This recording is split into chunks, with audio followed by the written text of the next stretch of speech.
جو کوئی نیک عمل کرے، من عمل صالحا من ذکر او انثی وہو مؤمن فلنحیینہ حیاتا طیبہ، جو اچھے اعمال بجا لائے، مرد ہو یا عورت، شرط ہے کہ وہ مومن ہو۔ تو میرے رب کا وعدہ ہے فَلَنُحْيِيَنَّهُ حَيَاةً طَيِّبَةً، ہم اس کو ستھری پاکیزہ زندگی عطا کرتے ہیں۔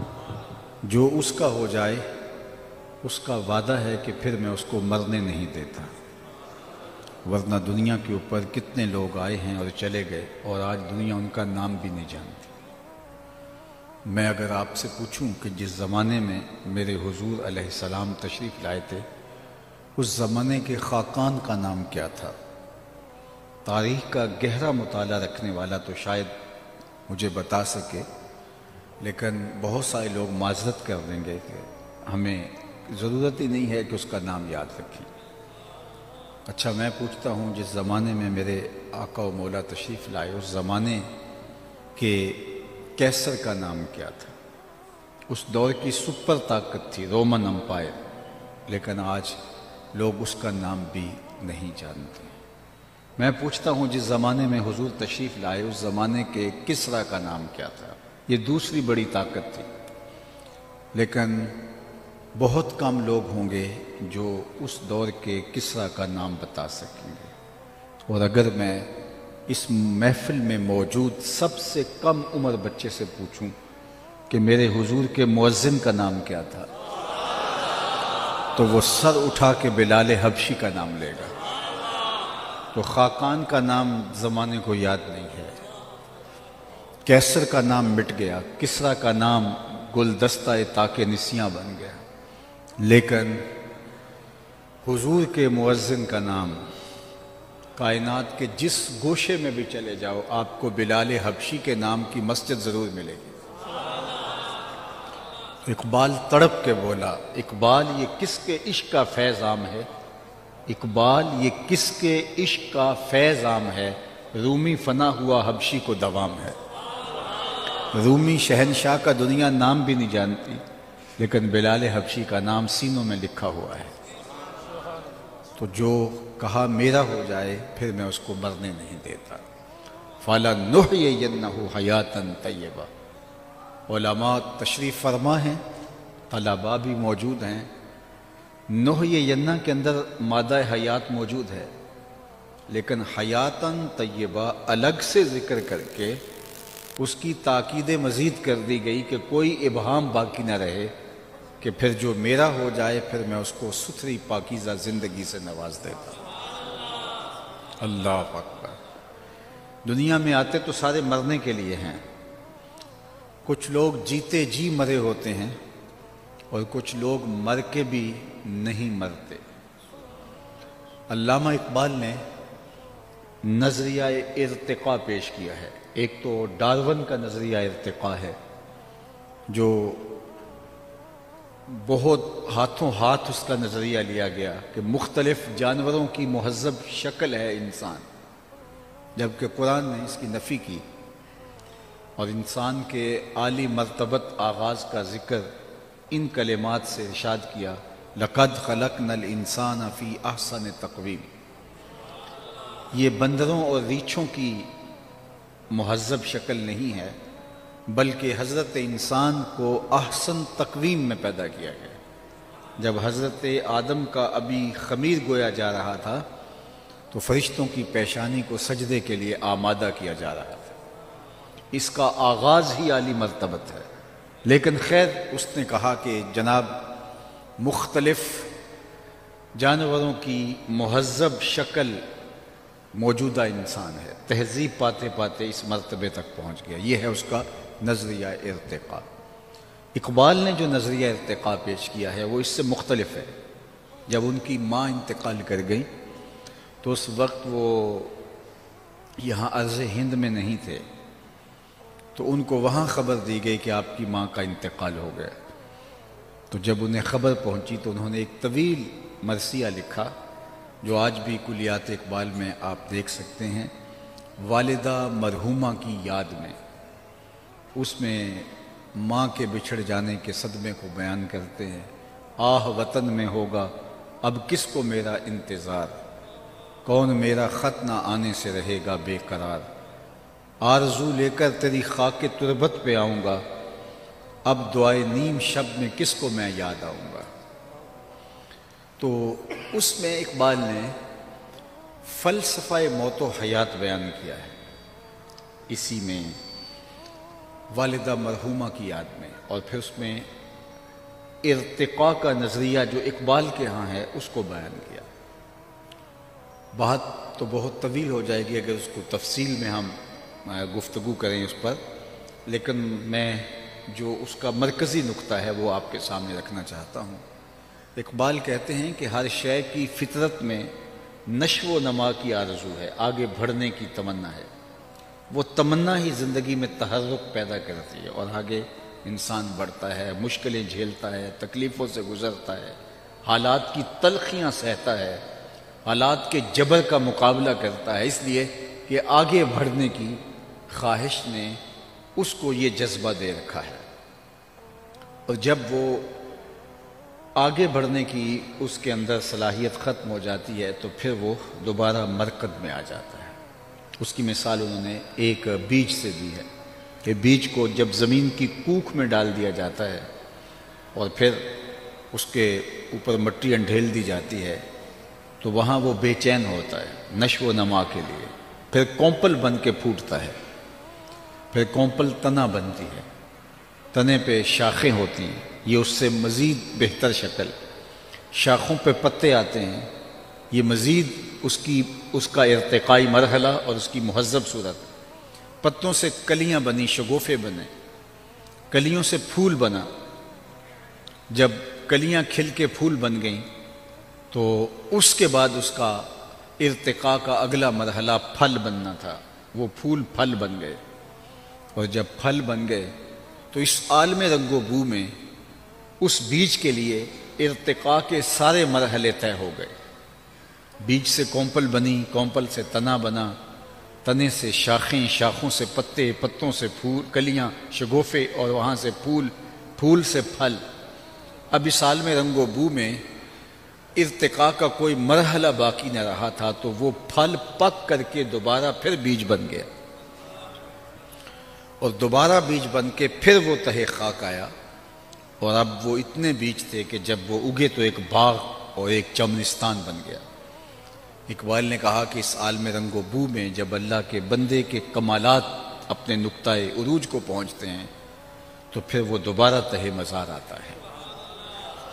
لوگوں نے سمجھا کہ وہ جو ہے وہ ختم ہو گیا، لیکن وہ تہہ مزار بن کے اپنے ارتقاء کے لیے بےتاب ہے۔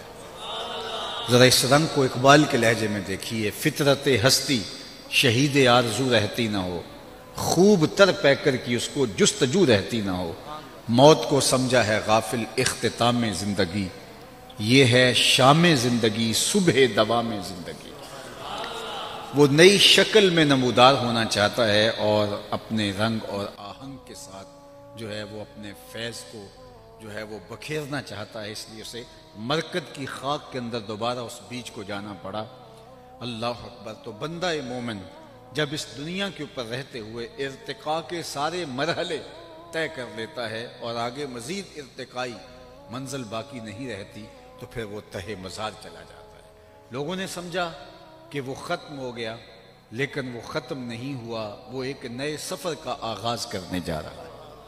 اب سنیے، فطرت ہستی شہید آرزو رہتی نہ ہو، خوب تر پیکر کی اس کو جستجو رہتی نہ ہو، موت کو سمجھا ہے غافل اختتام زندگی، یہ ہے شام زندگی صبح دوام زندگی، فلا نحیینہ حیاتا طیبہ، یہ ہے وہ زندگی کہ جو اللہ ایک بندہ مومن کا مقسوم کرتا ہے۔ لوگوں نے سمجھا کہ اس کا وجود ہی مٹ گیا ہے، اس کے اجزاء بکھر گئے ہیں، اب اس کا نشان نہیں بچا، لیکن جو اپنی زندگی میں سفر ارتقاء پہ گامزن رہتے ہیں تو وہ کبھی مرا نہیں کرتے۔ ربعی بن حراش ساری زندگی ہنسے نہیں، فرماتے تھے کیا خبر میرا انجام کیا ہو۔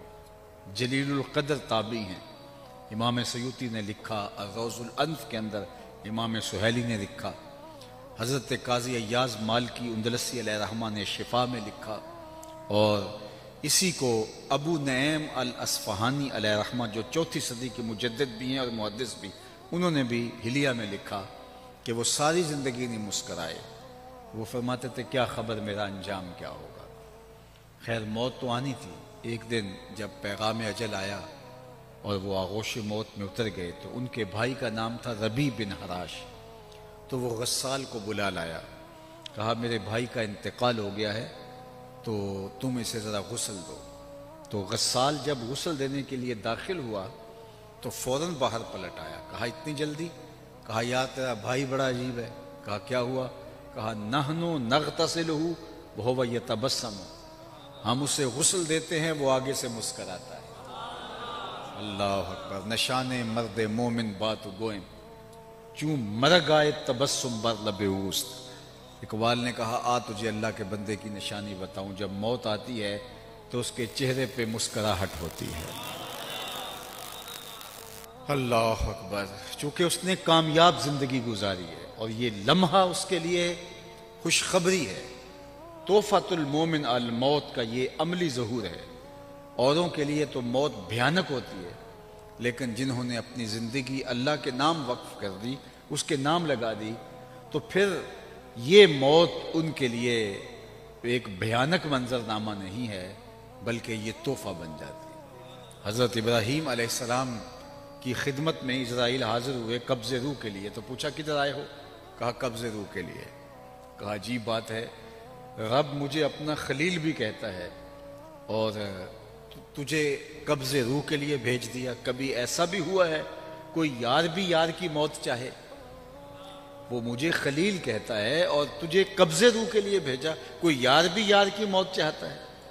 کہا میں تو حکم کا پابند ہوں، جا کے بارگاہ عزدی میں عرض کر دیتا ہوں۔ جبریل حاضر ہوئے، کہا مالک تیرے خلیل کے پاس گیا تھا، یہ پیغام ہے تیرے نام۔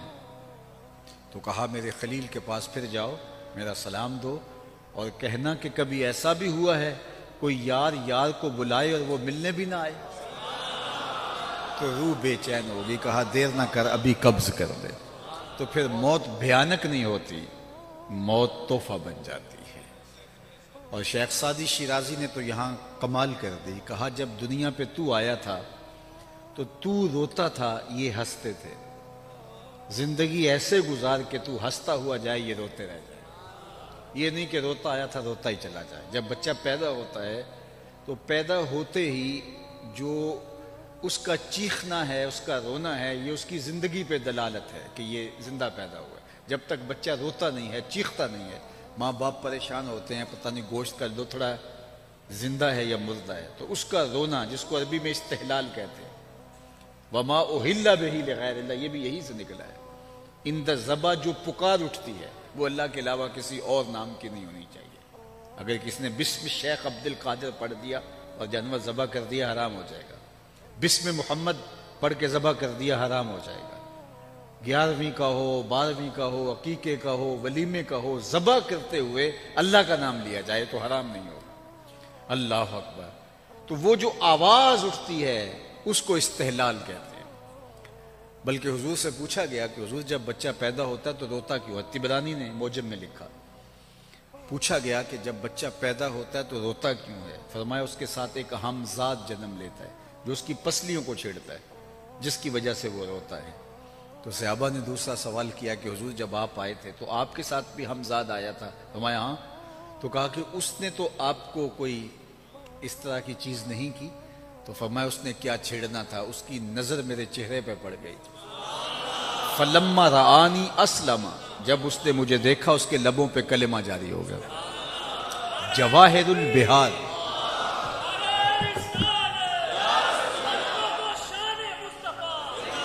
جواہر البہار فی فضائل النبی المختار کے اندر امام نبہانی نے باقاعدہ باب باندھا ہے کہ حضور کا ہمزاد مسلمان ہو گیا تھا۔ دیکھنے والے کہا کرتے ہیں اللہ اللہ، یاد آتا ہے خدا دیکھ کے صورت تیری۔ اللہ نے حضور کا جمال ایسا بنایا تھا جو دیکھتا وہ پکار اٹھتا کہ یہ اللہ کے رسول ہی ہو سکتے ہیں۔ کہا اس نے کیا چھیڑنا تھا مجھے؟ فلما رآنی اسلم، جب اس کی نظر میرے جمال نور پہ پڑی تو اس کے لبوں پہ کلمہ جاری ہو گیا۔ اللہ اکبر۔ تو وہ ہمزاد پسلیوں کو چھڑتا ہے تو بچہ روتا ہے، رونا زندگی پہ دلیل ہوتا ہے، ماں باپ خوش ہو جاتے ہیں، مبارکیں دیتے ہیں، مٹھائیاں بانٹتے ہیں۔ شیخ بولے جب تو آیا تھا تو روتا تھا اور یہ ہنستے تھے، ایسے زندگی گزارنی ہے کہ تو ہنستا ہوا جائے اور یہ روتے رہ جائے۔ اللہ اکبر۔ تو اصل تو ہمارا انجام ہے، انما الاعمال بالخواتیم، جس طرح انما الاعمال بالنیات، یہ بھی روایت ہے انما الاعمال بالخواتیم، اعمال کا دار و مدار تو حسن خاتمہ پہ ہے۔ رنگا رنگ سہیلیاں پرن کڑے پر پریا اوسدا جانی ہے جس طرح توڑ چڑھے۔ کتنے لوگ ہیں جو مرتبہ کمال تک پہنچے ہوتے ہیں، آخر میں آ کے لڑک جاتے ہیں۔ آج ہم اپنی آنکھوں سے نہیں دیکھ رہے، کتنے کتنے لوگ ہوتے ہیں لیکن ان کا انجام دیکھو کتنا عجیب ہو جاتا ہے۔ بلعم بن بورا کی مثال ہمارے سامنے موجود ہے۔